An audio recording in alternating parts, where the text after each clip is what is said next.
सुंदरता और घमंड की हार। एक राजकुमारी की कहानी। दोस्तों, कहते हैं कि जीवन एक ऐसा शीशा है जो हमारे गुणों और अवगुणों को साफ दिखाता है।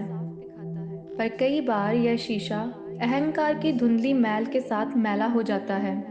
अहंकार एक ऐसा भार है जो ना सिर्फ हमारे जीवन यात्रा को कठिन बना देता है, बल्कि हमारे अंदर छुपे सुंदर गुणों को भी छुपा देता है।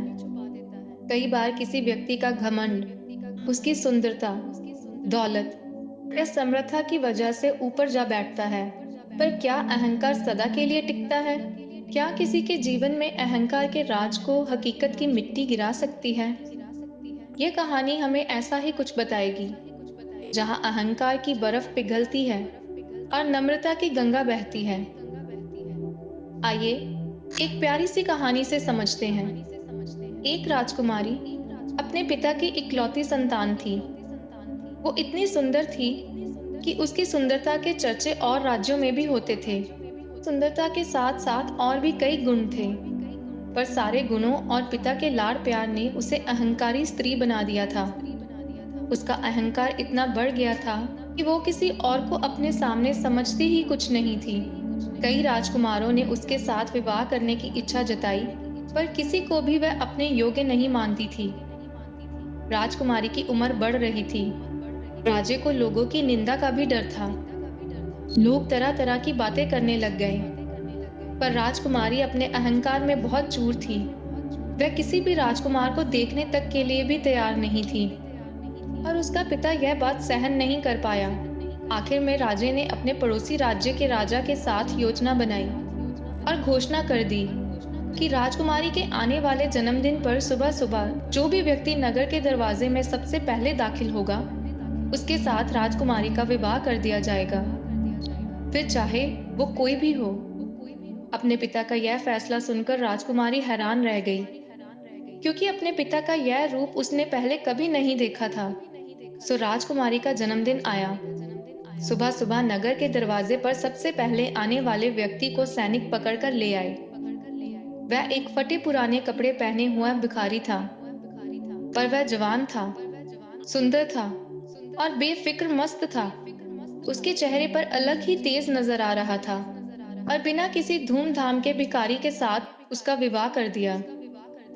राजकुमारी बहुत रोई, और रोते रोते उसकी आंखें लाल हो गईं। पर आज उसका पिता निर्दयी बन चुका था। उसने अपनी बेटी के रोने चीखने पर कोई ध्यान ही नहीं दिया। राजा ने भिखारी को केवल 5 सोने के सिक्के दिए और कहा कि तुम अपनी पत्नी को मेरे राज्य से लेकर जल्दी चले जाओ। याद रखना, अगर फिर तुम और तुम्हारी पत्नी मेरे राज्य में आए, तो तुम्हें मौत की सजा दे दूंगा। नौजवान भिखारी राजकुमारी को लेकर चल दिया। रोती चिल्लाती राजकुमारी उसके साथ जाने को मजबूर थी, पर भिखारी बहुत प्रसन्न था। वह पत्नी के रोने पर ध्यान देने की बजाय गाने गाते जा रहा था।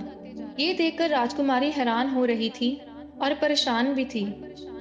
राजकुमारी को पैदल ही पिता के राज्य से बाहर जाना पड़ा। भिखारी उसको मीठे शब्दों में बोलता रहा और उसे खुश करने की कोशिश करता रहा।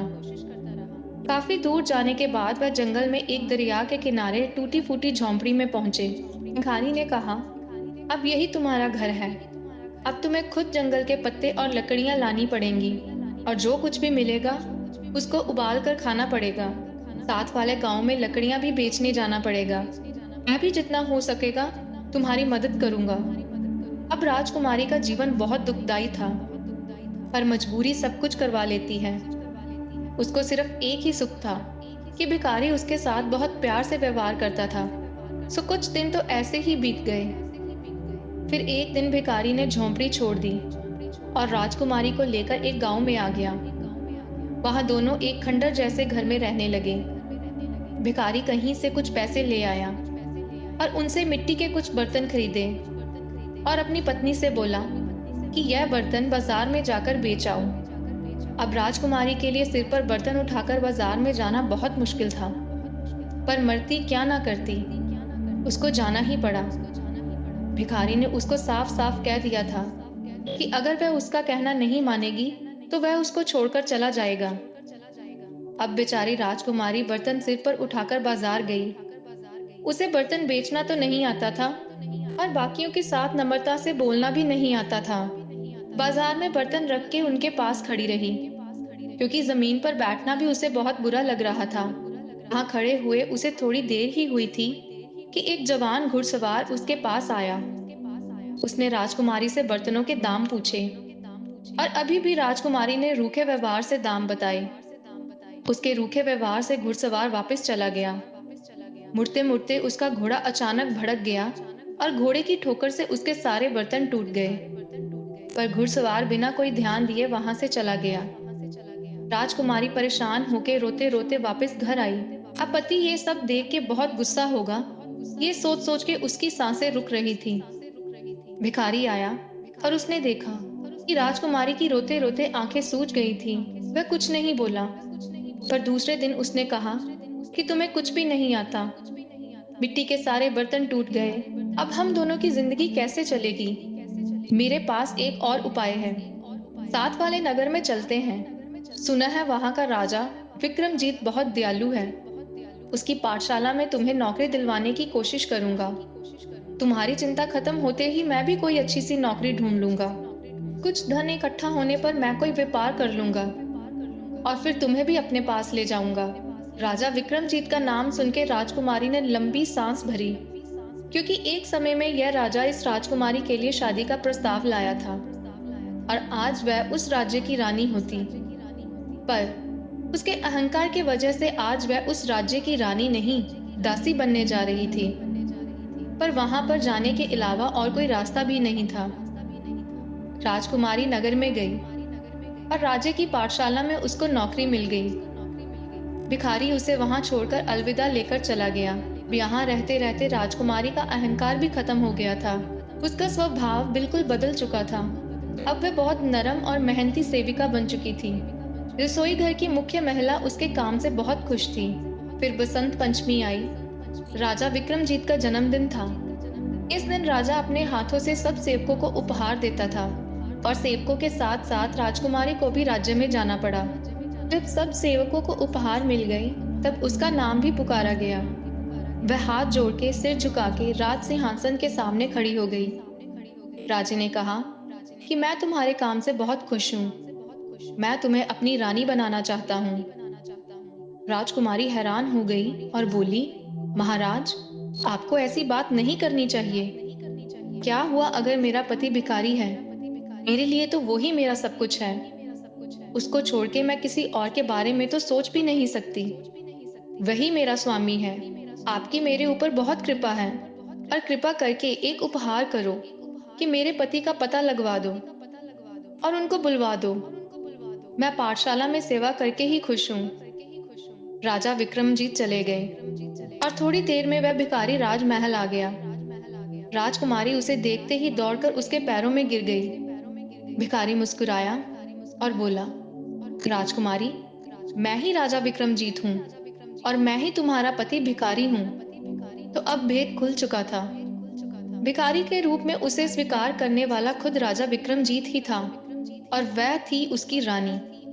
राजे ने कहा कि माफ करना, आपके अहंकार का मुझे कोई इलाज मिला ही नहीं, इसलिए आपके पिता के साथ मिलकर मुझे यह रास्ता अपनाना पड़ा।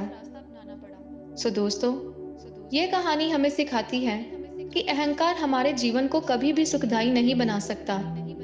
जैसे गुब्बारे में जरूरत से ज्यादा हवा भरने पर वह फट जाता है, इसी तरह अहंकार भी हमारी ऊर्जा और संभावनाओं को नष्ट कर देता है।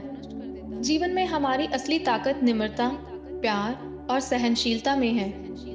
इस कहानी का संदेश साफ है कि मुश्किल हालात हमेशा हमारे अहंकार को खत्म करके हमारे अंदर नई शक्ति पैदा करते हैं। इस कहानी में राजकुमारी का अहंकार उसके जीवन के हर पहलू को प्रभावित कर रहा था, पर जब मजबूरियों ने उसे नई परिस्थितियों में डाला, तो उसके अंदर नम्रता और प्यार की चिंगारी जाग उठी। राजा विक्रमजीत की योजना हमें यह सिखाती है कि हर मुश्किल, संघर्ष या लड़ाई का मकसद सिर्फ दुख नहीं होता, बल्कि वह हमें जीवन के बड़े सबक सिखाने के लिए होते हैं। इस कहानी से हमें यह शिक्षा मिलती है कि सच्चा प्यार हमेशा सहनशीलता और समर्पण मांगता है। अहंकार चाहे कितना भी बड़ा हो, उसकी उम्र सीमित होती है, पर प्यार और नम्रता सदा अमर रहते हैं। सो मुझे उम्मीद है कि यह कहानी और कहानी की शिक्षा आपको अच्छी लगी होगी।